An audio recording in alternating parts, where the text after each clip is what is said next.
Chapter 8 Little John and the Tanner of Blyth. One fine day, not long after Little John had left abiding with the sheriff, and had come back with his worship's cook to the merry greenwood, as has just been told, Robin Hood and a few chosen fellows of his band lay upon the soft sward beneath the greenwood tree where they dwelled. The day was warm and sultry, so that while most of the band were scattered through the forest upon this mission and upon that, these few stout fellows lay lazily beneath the shade of the tree in the soft afternoon, passing jests among themselves and telling merry stories with laughter and mirth.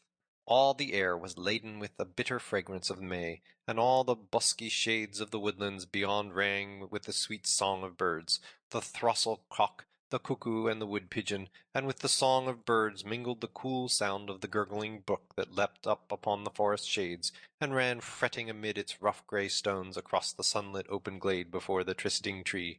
And a fair sight was that half-score of tall, stout yeomen, all clad in Lincoln green, lying beneath the broad spreading branches of the great oak tree, amid the quivering leaves of which the sunlight shivered and fell in dancing patches upon the grass. Suddenly Robin Hood smote his knee. "By St. Dunstan," quoth he, "I had nigh forgot that quarter-day cometh on apace, and yet no cloth of Lincoln green in all our store. It must be looked to, and that in quick season. Come, busk thee, Little John, stir those lazy bones of thine, for thou must get thee straightway to our good gossip the draper of Hugh Longshackon of Ancaster. Bid him send us straightway 20 yards of fair cloth of Lincoln green, and mayhap the journey may take some of the fat from off thy bones, that thou hast gotten from lazy living at our dear sheriff's." "Nay," muttered Little John, for he had heard so much upon this score that he was sore upon the point. "Nay, truly, mayhap I may have more flesh upon my joints than I once had, yet, flesh or no flesh, I doubt not that I could still hold my place footing upon a narrow bridge against a yeoman in Sherwood, or Nottinghamshire, for that matter, even though he had no more fat upon his bones than thou hast, good master." At this reply a great shout of laughter went up, and all looked at Robin Hood, for each man knew that Little John spoke of a certain fight that happened between their master and himself, through which they first became acquainted. "Nay," quoth Robin Hood, laughing louder than all, "Heaven forbid that I should doubt thee, for I care for no taste of thy staff myself, Little John. I must needs own that there are those of my band can handle a 7-foot staff more deftly than I, yet no man in all Nottinghamshire can draw a grey goose shaft with my fingers. Nevertheless, a journey to Ancaster may not be ill for thee, so go thou as I bid, and thou hadst best be this very evening, for since thou hast abided at the sheriff's, many know thy face, and if thou goest in broad daylight, thou mayest get thyself into a coil with some of his worship's men-at-arms. Bide thou here till I bring thee money to pay our good Hugh. I warrant he hath no better customers in all Nottinghamshire than we." So saying, Robin left them and entered the forest. Not far from the trysting tree was a great rock, in which a chamber had been hewn, the entrance being barred by a massive oaken door 2 palms' breadth in thickness, studded about with spikes and fastened with a great padlock. This was the treasure house of the band, and thither Robin Hood went, and unlocking the door, entered the chamber, from which he brought forth a bag of gold, which he gave to Little John, to pay Hugh Longshanks withal for the cloth of Lincoln green. Then up got Little John, and taking the bag of gold, which he thrust into his bosom, he strapped a girdle upon his loins, took a stout pikestaff full 7 feet long in his hand, and set forth upon his journey. So he strode whistling along the leafy forest path that led to Fosse Way, turning neither to the right hand nor the left, until at last he came to where the path branched, leading on the one hand toward Fosse Way, and on the other, as well Little John knew, to the merry Blue Boar Inn.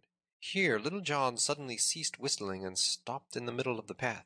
First he looked up, and then he looked down, and then, tilting his cap over one eye, he slowly scratched the back part of his head. For thus it was. At the sight of these 2 roads, 2 voices began to alarm within him, the one crying, "There lies the road to the Blue Boar Inn, a can of brown October, and a merry night with sweet companions such as thou mayest find there." The other, "There lies the way to Ancaster, and the duty thou art sent upon." Now, the first of these 2 voices was far the louder, for Little John had grown passing fond of good living through abiding at the sheriff's house. So presently, looking up into the blue sky, across which bright clouds were sailing, like silver boats, and swallows skimming in circling flight, quoth he, "I fear it will rain this evening, so I stop at the Blue Boar till it passes by, for I know my good master would not have me wet to the skin." So, without more ado, off he strode down the path that lay the way of his likings. Now, there was no sign of any foul weather, but when one wishes to do a thing as Little John did, one finds no lack of reasons for thy doing. 4 merry wags were at the Blue Boar Inn, a butcher, a beggar, and 2 barefoot friars. Little John heard them singing from afar as he walked through the hush of the mellow twilight that was now falling over hill and dale. Right glad were they to welcome such a merry blade as Little John. Fresh cans of ale were brought, and with jest and song and merry tales the hours slipped away on fleeting wings. None thought of time or tide till the night was so far gone that Little John put by the thought of setting forth upon his journey again that night, and so bided at the Blue Boar Inn until the morrow. Now, it was an ill piece of luck for Little John that he left his duty for his pleasure, and he paid a great score for it, as we are all apt to do in the same case, as you shall see. Up he rose at dawn of the next day, and taking his stout pikestaff in his hand, he set forth upon his journey once more, as though he would make up for lost time. In the good town of Blyth there lived a stout tanner, celebrated far and near for feats of strength and many tough bouts at wrestling and the quarterstaff. For 5 years he had held the mid-country champion belt for wrestling, till the great Adam O'Lincoln cast him in the ring and broke one of his ribs. But at the quarterstaff he had never yet met his match in all the country about. Besides all this, he dearly loved the longbow, and a sly jaunt into the forest when the moon was full and the dun deer in season, so that the king's ranger kept a shrewd eye upon him and his doings. For Arthur a Bland's house was apt to have a plenty of meat in it that was more like venison than the law allowed. Now, Arthur had been to Nottingham town the day before Little John set forth on his errand, there to sell a half-score of tanned cowhides. At the dawn of the same day that Little John left the inn, he started from Nottingham homeward for Blyth. His way led all in the dewy morn, past the verge of Sherwood Forest, where the birds were welcoming the lovely day with a great and merry jubilee. Across the tanner's shoulders was slung a stout quarterstaff, ever near enough to him to be gripped quickly, and on his head was a cap of double cowhide, so tough that it could hardly be cloven even by a broadsword. "Now," quoth Arthur a Bland to himself, when he had come to that part of the road that cut through a corner of the forest, "no doubt at this time of year the dun deer are coming from the forest depths nigher to the open meadow lands. Mayhap I may chance to catch a sight of the dainty brown darlings thus early in the morn." For there was nothing he loved better than to look upon a tripping herd of deer, even when they could not tickle their ribs with a clothyard shaft. Accordingly, quitting the path, he went peeping this way and that through the underbrush, spying now here and now there with all the wiles of a master of woodcraft, and of one who had more than once donned a doublet of Lincoln green. Now, as Little John stepped blithely along, thinking of nothing but of such things as the sweetness of the hawthorn buds that bedecked the hedgerows, or gazing upward at the lark, that, springing from the dewy grass, hung aloft on quivering wings in the yellow sunlight, pouring forth its song that fell like falling star from the sky, his luck led him away from the highway, not far from the spot where Arthur a Bland was peeping this way and that through the leaves of the thickets. Hearing a rustling of the branches, Little John stopped and presently caught sight of the brown cowhide cap of the tanner moving among the bushes. "I do much wonder," quoth Little John to himself, "what yon knave is after, that he should go thus peeping and peering about. I verily believe that yon scurvy varlet is no better than a thief, and cometh here after our own and the good king's dun deer." For, by much roving in the forest, Little John had come to look upon all the deer in Sherwood as belonging to Robin Hood and his band as much as to the good King Harry. "Nay," quoth he again after a time, "this matter must e'en be looked into." So, quitting the highroad, he also entered the thickets, and began spying around after stout Arthur a Bland. So for a long time they both of them went hunting about, Little John after the tanner, and the tanner after the deer. At last, Little John trod upon a stick which snapped under his foot, whereupon, hearing the noise, the tanner turned quickly and caught sight of the yeoman. Seeing that the tanner had spied him out, Little John put a bold face upon the matter. "Hillo!" quoth he, "what art thou doing here, thou naughty fellow? Who art thou that comest ranging Sherwood's paths? In very sooth thou hast an evil cast of countenance, and I do think truly that thou art no better than a thief, and comest after our good king's deer." "Nay," quoth the tanner baldly, for, thou taken by surprise, he was not a man to be frightened by big words. "Thou liest in thy teeth. I am no thief, but an honest craftsman. As for my countenance, it is what it is, and, for the matter of that, thine own is none too pretty, thou saucy fellow." "Ha!" quoth Little John, in a great loud voice, "wouldst thou give me back talk? Now I have a great part of a mind to crack thy pate for thee. I would have thee know, fellow, that I am, as it were, one of the king's foresters. Leastwise, muttered to himself, I and my friends do take good care of our good sovereign's deer. I care not who thou art, answered the bold tanner, and unless thou hast many more of thy kind by thee, thou canst never make Arthur a Bland cry mercy. Is it so? Cried Little John in a rage. Now, by my faith, thou saucy rogue, thou tying hath led thee into a pit thou wilt have a sorry time getting out of, for I will give thee such a drubbing as ne'er hast thou had in all thy life before. Take thy staff in thy hand, fellow, for I will not smite an unarmed man. Ha! Marry, come up with a murrain, cried the tanner, for he too had talked himself into a fume. Big words ne'er killed so much as a mouse. Who art thou that talkest so freely of cracking the head of Arthur a Bland? If I do not tan thy hide this day, as ne'er I tanned a calf's hide in all my life before, split my staff into skewers for lamb's flesh, and call me no more than a brave man. Now look to thyself, fellow.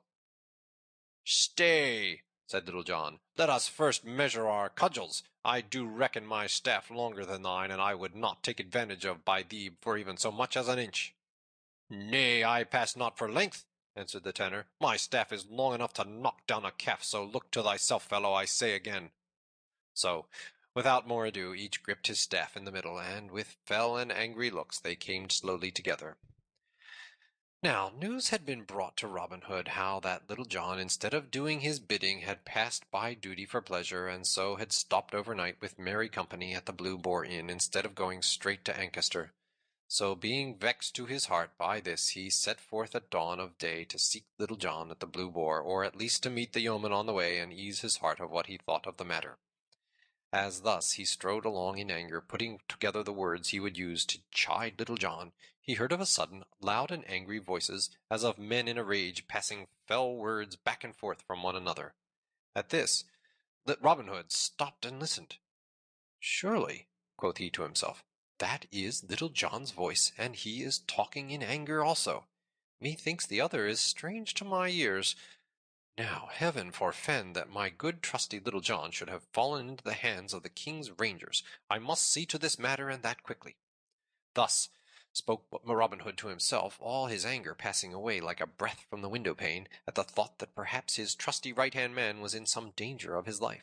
So cautiously he made his way through the thickets whence the voices came, and pushing aside the leaves, peeped into the little open space where the two men, staff in hand, were coming slowly together. Ha! quoth little Robin to himself, here is a merry sport afoot. Now I would give 3 golden angles from my own pocket if yon stout fellow would give Little John a right sound drubbing. It would please me to see him well thumped for having failed in my bidding. I fear me, though, there is but poor chance of my seeing such a pleasant sight. So saying, he stretched himself at length upon the ground, that he might not only see the sport the better, but that he might enjoy the merry sight at his ease. As you may have seen 2 dogs that think to fight walking slowly round and round each other, neither cur wishing to begin the combat, so that the 2 stout yeomen moved slowly around, each watching for a chance to take the other unaware, and so get in the first blow. At last Little John struck like a flash, and rap! The tanner met the blow and turned it aside, and then smote back at Little John, who also turned the blow, and so this mighty battle began. Then up and down and back and forth they trod, the blows falling so thick and fast that at a distance one would have thought that a half-score of men were fighting. Thus they fought for nigh a half an hour, until the ground was all ploughed up with digging of their heels, and their breathing grew labored like the ox in the furrow. But Little John suffered the most, for he had become unused to such stiff labor, and his joints were not as supple as they had been before he went to dwell with the sheriff. All this time Robin Hood lay beneath the bush, rejoicing at such a comely bout of quarterstaff. By my faith, quoth he to himself, never had I thought to see Little John so evenly matched in all my life. Belike, though, he would have overcome yon fellow before this had been in a former trim. At last Little John saw his chance, and, throwing all the strength he felt going from him into one blow that might have felled an ox, he struck at the tanner with might and main. And now did the tanner's cowhide cap stand him in good stead, and but for it he might never have held staff in hand again. As it was, the blow he caught beside the head was so shrewd that it sent him staggering across the little glade, so that if Little John had had the strength to follow up his vantage, it would have been ill for stout Arthur. But he regained himself quickly, and at arm's length struck back a blow at Little John, and this time the struck reached its mark, and down went Little John at full length, his cudgel flying from his hand as he fell. Then, raising his staff, stout Arthur dealt him another blow upon the ribs. "Hold!" roared Little John. "Wilt thou strike a man when he is down?" "Ay, marry would I," quoth the tanner, giving him another thwack with his staff. "Stop!" roared Little John. "Help! Hold, I say! I yield me, I say, good fellow!" "Hast thou had enough?" asked the tanner, grimly, holding his staff aloft. "Ay, marry, and more than enough." "And thou dost own that I am the better man of the two?" "Yea, truly, and a murrain seize thee," said Little John, the first aloud and the last to his beard. "Then thou mayst go thy way, and thank thy patron saint that I am a merciful man," said the tanner. "A plague o' such mercy as thine," said Little John, sitting up and feeling his ribs where the tanner had cudgelled him. "I make my vow, my ribs feel as though every one of them were broken in twain. I tell thee, good fellow, I did think there was never a man in all Nottinghamshire could do to me what thou hast done this day."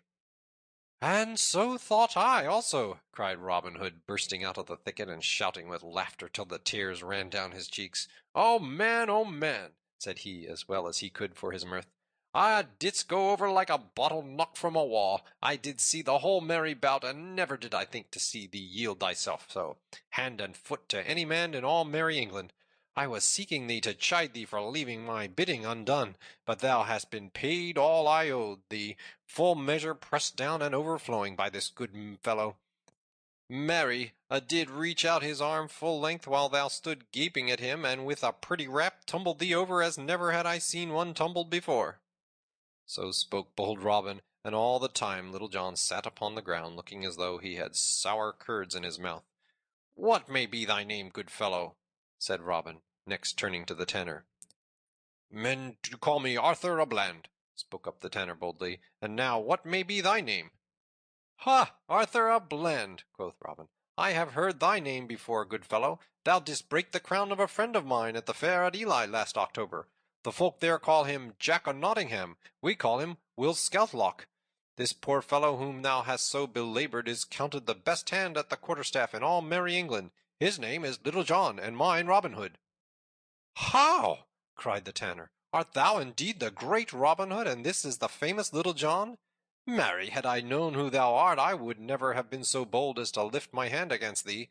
Let me help thee to thy feet, good Master Little John, and let me brush the dust from off thy coat." "Nay," quoth Little John testily, at the same time rising carefully as though his bones had been made of glass. "I can help myself, good fellow, without thy aid, and let me tell thee, had it not been for the vile cowskin cap of thine, it would have been ill for thee this day." At this Robin laughed again, and turning to the tanner, he said, "Wilt thou join my band, good Arthur? For I make my vow thou art one of the stoutest men that ever mine eyes beheld." "Will I join thy band?" cried the tanner joyfully. "Ay, marry will I. Hey for a merry life!" cried he, leaping aloft and snapping his fingers, and hey for the life I love.